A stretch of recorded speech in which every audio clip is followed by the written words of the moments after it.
अरे ई के हैं? माई कुछ गुंडा इनके पीछे पड़ल रहलन। इनका उनसे बचा के लेके आवतानी। केहू मुसीबत में रहे तब ओकरा मदद करे के चाहिए ना।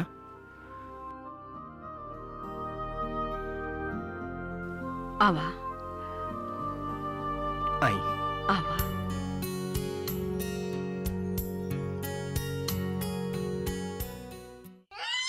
अल्लाह हमार बाबू भूख लगल बा। देखा ने मम्मी आ गेली। हमार बाबू देखा मम्मी आ गेली नु। ओ हमार बाबू चुप हो जा। आवा जा मम्मी लगे। हाँ। देखनी मेम साहब लड़का लोग कितना छोट होके माई की गोदी पहचाने ले। सही बात बा चंदा, सही बात। अच्छा चंदा तू तनी गर्मा गर्म चाय बना दे। बिल्कुल साहब हम बहुत अभी ले थक आओ गइल तनी। जल्दी से। जी पुलिस के नौकरी के मतलब ई थोड़े होला कि आदमी अपन जिम्मेदारी भूल जाए। देखा था बेचारा कब से भूखाइल बा। मालूम बा। बाकी कबो कबो ऐसन भी होखेला कि चाह के भी वापस आइल मुश्किल हो जाला। और फिर पुलिस के ड्यूटी जिम्मेदारी के काम बा। अनु हम देखत बानी तू कुछ सोचत बाड़ू। कौनो बड़ा कांड तना हो गई?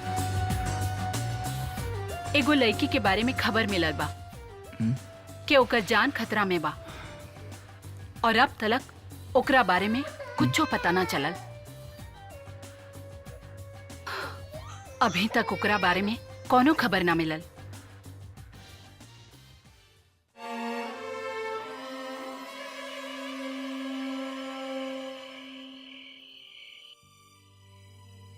ई का कहत? जब एकरा के पते नहीं के एकर घर बार कहाँ बा, एकर मतारी बाप के बा, तो तू का करबा बतावा? यह सोच के तो हम भी परेशान बानी कि का करी, कुछ समझ में नहीं के आवत बा। बाकी लड़की के कहीं छोड़ के भी ना जा सकीला। बाकी ये जवान सियान लड़की के घरों में तो ना रखल जा सकेला। ई का कहत बाड़ू माई? अगर ये लड़की हमनी के ना रख सकब त एकर का होखी? और वो गुंडा बदमाश इनकरा खोजत हुई है, इनकरा मारे खातिर। बाकी अब तू करबा का? ई सब मामला बहुत नाजुक होला। तू तो एकरा के घर ले आयल बड़ा। बाकी हमार मन बहुत घबराता। तू चिंता मत कर माई। हम यह सोच रहल बानी कि कौनो तरीके से इनकर घर वालन के पता चल जाए और हम इनके घर पहुंचा दी। हाँ तू ऐसन करा, इन घर फोटो अखबार में छपवा दा। फोटो देख के एकर माई बाबूजी आएंगे और लिया जाइए। हम भी यह सोचत रहनी माई। बाकी ई ना हो सकेला। काहे? पता बा काहे माई? अगर अखबार में पता छपवा देनी तो उनकरा के मालूम पड़ जाई कि ई लड़की हमनी के घरे में बिया। हाँ ये बात तो सही बा। बाकी तू अब करबा तो करबा का बतावा? सवेरे देखल जाई माई। अब भगवान ही कोनो न कोनो रास्ता निकली है।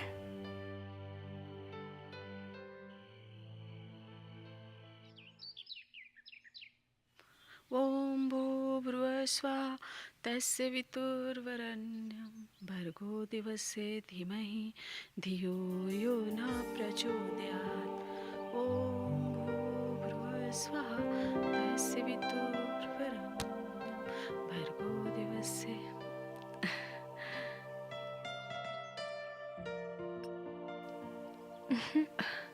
अरे ये तू बनैलो? जी वो हम रसोई में गई नी त दूध शक्कर चाय पत्ती के देख के लागल के हमके बनावे आवेला त हम बना देनी। ये तो बहुत बढ़िया बात बा बेटी।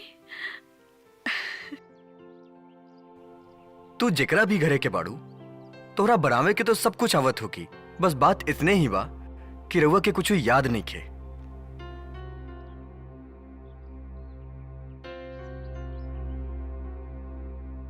तू चिंता मत करा बेटा, बहुत जल्दी तोहर माई बाबूजी मिल जाइए। हम ना माई, ये कोनो छोट मोट बात नहीं खे। ये जरूर कोनो बड़े घर की लड़की बिया।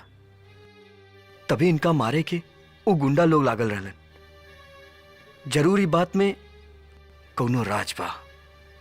और ये राज के पर्दा तबहिए उठी जब इनकर याददाश्त वापस आई। तू चिंता मत करा बेटा, बहुत जल्दी तुम्हारी याददाश्त वापस आ जाए। हमहू चाहता नहीं कि हमारी याददाश्त वापस आ जाए कि हम के हई, कहाँ से आइल बानी, के हई।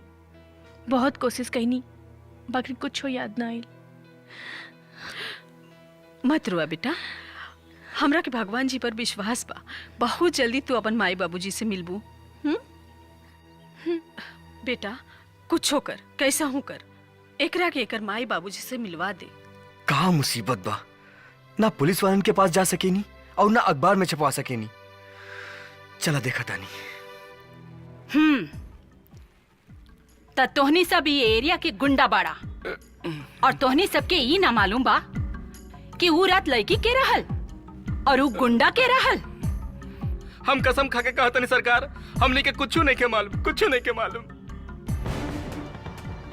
नहीं के मालूम, नहीं के मालूम, नहीं के मालूम, नहीं के मालूम, नहीं के मालूम, नहीं के मालूम, नहीं के मालूम, मत मारिए साहब, नहीं के मालूम तुम क्या? नहीं के मालूम, नहीं के मालूम। जब तक ना बताइबा तब तक ऐसे ही पिटाई कर। बोल, बताओ क्या है?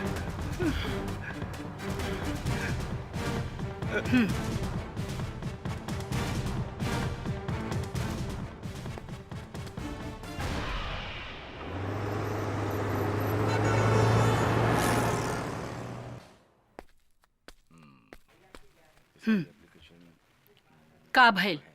उ लड़की के कुछो पता चलल? ना मैडम, हमनी के सारा एरिया छान मरली, लेकिन उ लड़की के कहीं पता ना चलल।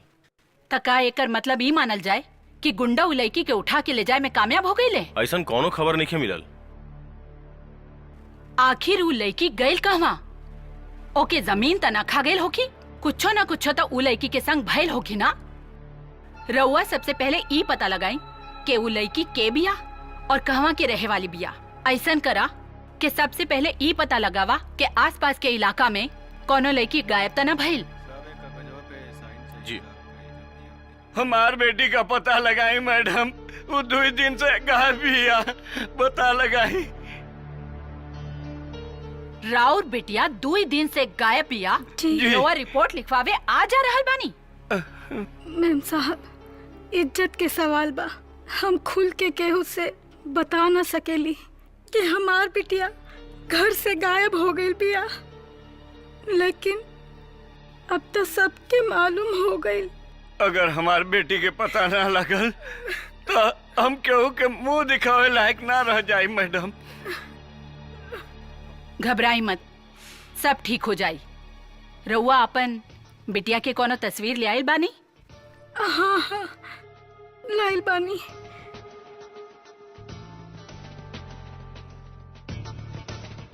रउआ लोग के केहू के संग दुश्मनी त ना बा? नहीं।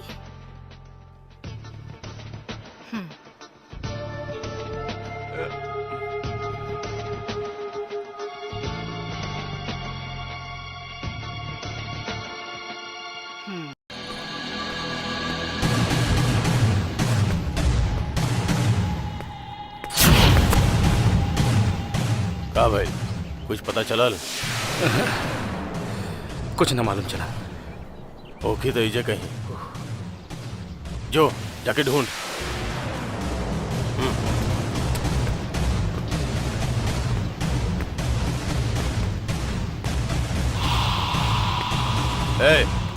एकरा के देखले हा? ना ना ना। एकरा के देखले हा? नहीं। अरे भैया सुना सुना, एगो लाल सूट में कोनो लड़की के देखला?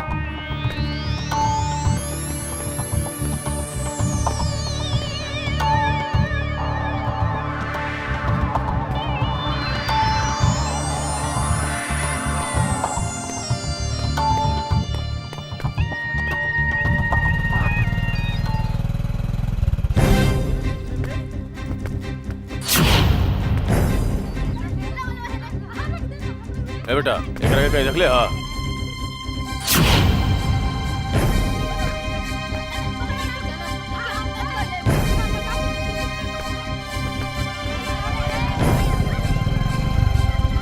माई, वो कहाँ हुआ बिया? ओ के? वो है लड़की, होई छत पे, बाकी तू इतना घबराइल काहे बाड़ा? बताओ तनी। अरे का इतना हड़बड़ाइल रहला ई लड़का? हट।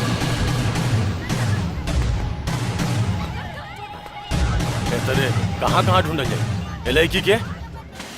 जौन बचा के ले गई वो एक बार सामने आ जाए तो ओकरा के ना छोड़ती। हमरा के पता बा ओके पहचान जाए। अब तो उस सरवा के लाखन की भीड़ में पहचान ले। हो जाए की कोशिश करा।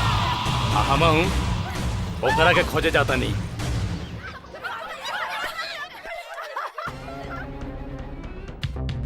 रुका, कहाँ गई लल्लू?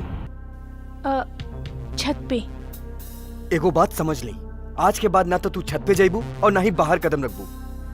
काहे? काहे कि जौन गुंडा लोग तोहरा के मारे की कोशिश करत रहलन, आज भी वो तोहरा के बाहर खोजत बाड़न। देखी, हम रउआ लोग के कोनो मुसीबत में डाले ना आइल बानी। हम आज रात के चल जाइब। ए देवी जी, देखी अब रोए धोए की कोनो जरूरत नहीं के। ई घर में तू एकदम सुरक्षित बाड़ू, और वैसे भी ई घर में कदम रखे के केहू के हिम्मत नहीं के। और वैसे भी तोहरा के कुछ याद नहीं के। कहवा जेबू, का करबू? चला आराम से रहा, और जौन आगे होखी वो देखल जाई। हाँ, हमरा के तो हमार नामो याद नहीं खे। नाम? अरे नाम तो धरा गइल बा, देवी जी।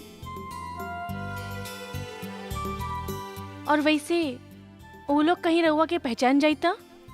ना, हमरा के ना पहचानिए। चला बाय।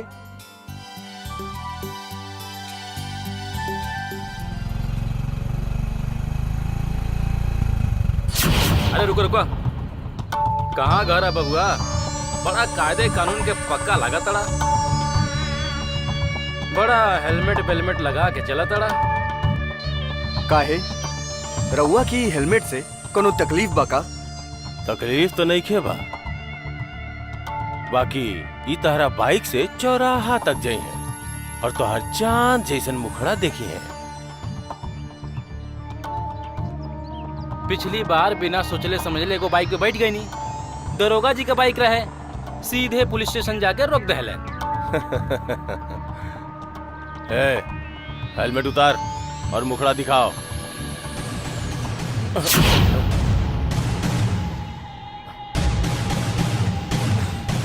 देख लेनी। हाँ ठीक बा।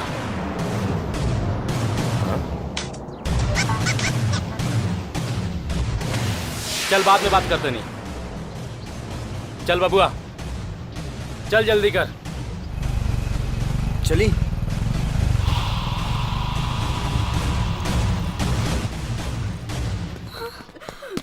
बिटिया,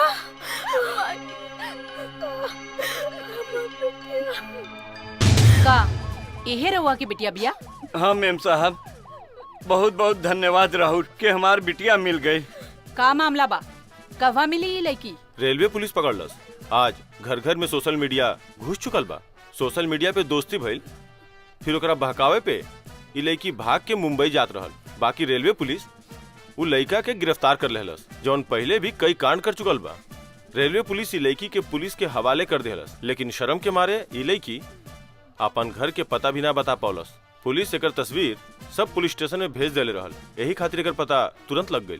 केहू के बहकावे में आके तू इतना बड़ा कदम उठा ले लू कि तोहरा के अपन माई बाबू के इज्जत के जरा भी ख्याल ना आइल। कम से कम अपन भविष्य के बारे में तो सोच ले हो तू।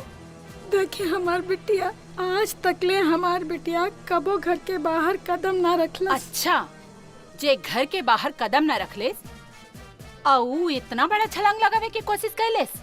रउआ लोग भी अपन बच्चन के मोबाइल तो दे दीनी, कम से कम उनके ई तो समझाई कि सोशल मीडिया पे कैल दोस्ती पे भरोसा ना कैल करें। आजकल लड़कियन के सावधान करब बहुत जरूरी बा। जी जाई अब अपन बिटिया के लेके घर जाए। धन्यवाद मैडम। चलो चलो चला।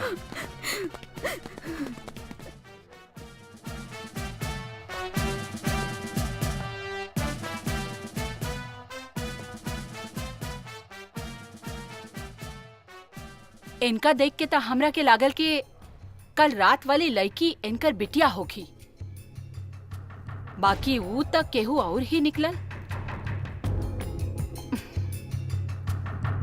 पता ना वो लड़की कौना हालत में होगी और कहवा होगी।